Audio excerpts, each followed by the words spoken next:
Hello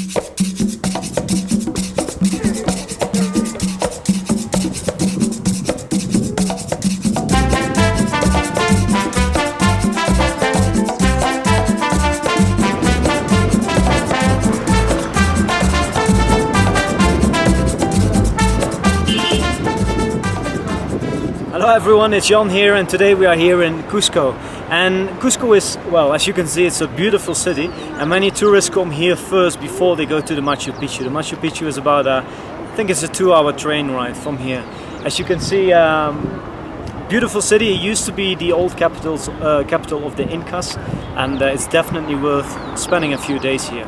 Well, today let me talk about language learning again, because that's where this channel is about, of course. And today I'm going to talk about mixing up languages, because Spanish is actually the first Romance language that I learned almost 10 years ago. I went to Costa Rica for 3 months. I learned a little bit of Spanish, but at the time I was struggling with English, so I didn't manage to reach a high level in Spanish. Only a few years ago I went to Brazil, where I learned Brazilian Portuguese, and then a year later I went to Morocco, where I learned French, and I'm pretty comfortable in both of those languages. I never did anything with my Spanish anymore, but I'm now back here in Peru, and well, as you might know, in Latin America most people only speak Spanish. They do not speak much English here, so we are forced to speak Spanish again, and it's working pretty well.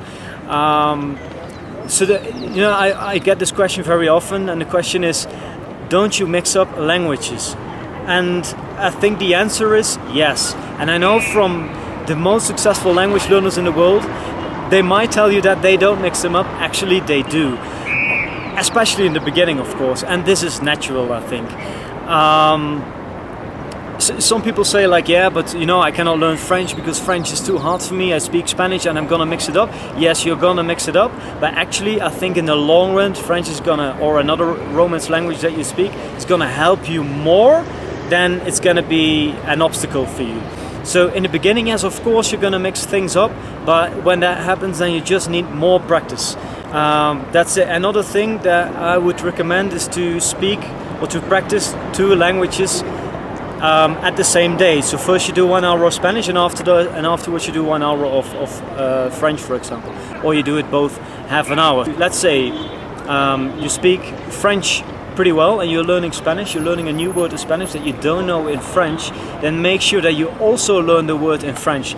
And I think this is a good way to keep, for your mind, to keep both languages separate.